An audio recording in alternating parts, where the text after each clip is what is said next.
I think that is something, if you're looking at myself and Sachin back in the day, the comparisons really, you read about it or you hear about it, it's not a significant thing. And I'm almost sure that Kohli is not paying any attention to it. I think everyone gets it wrong. Everyone grows up in a different era, and you have to appreciate what anyone brings to the table. You had, in my era, you had Travis, Khaled, Tendulkar, myself, Ricky Ponting, all bringing something different to the table.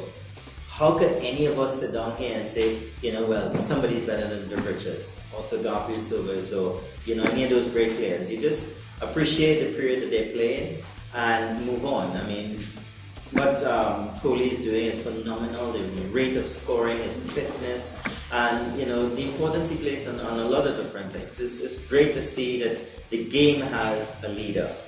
At this point in time, and not just him. You got Joe Root, you got a couple other players that are really flying the flag for international cricket, which is important if we want to keep some sort of relevance in world sport.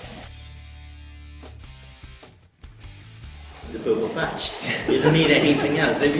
I felt that when I was doing well, I was more critical of my performance. I was more on video watching if I did anything wrong, because I knew the opposition was going to spend time on me, or extra time on me, and I wanted to keep that run going for as long as possible. So a person like Virat Kohli, what I find is that he's ticking the box everywhere. So in terms of fatigue, he doesn't look like he's going to get that way. Even though if he does, he may take a little bit of rest. His fitness level, his attrition level, his love for the game, his passion for the game, everything, all those boxes are ticked. So I believe that he may run out of steam.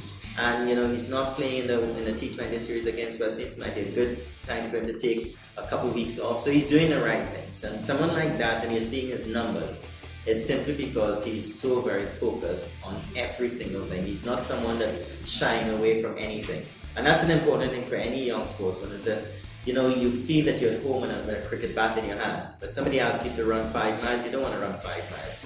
You need to tick that box. You need to show that you have the mettle to go out there and do things that you're uncomfortable with. And he seems to be doing that very well.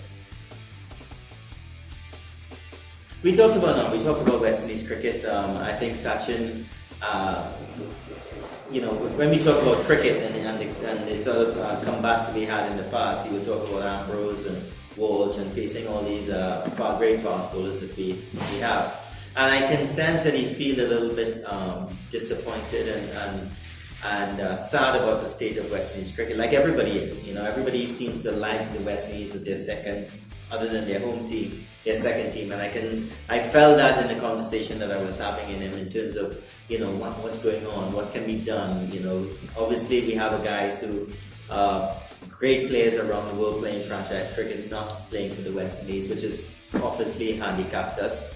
But we speak a lot about cricket. Don't think it's just only golf. We do speak a lot about cricket and the different encounters that we've had. And we've had a career where all of my career I've spent playing in Sachin Tendulkar's career. He played for 25 years, so I played for 17.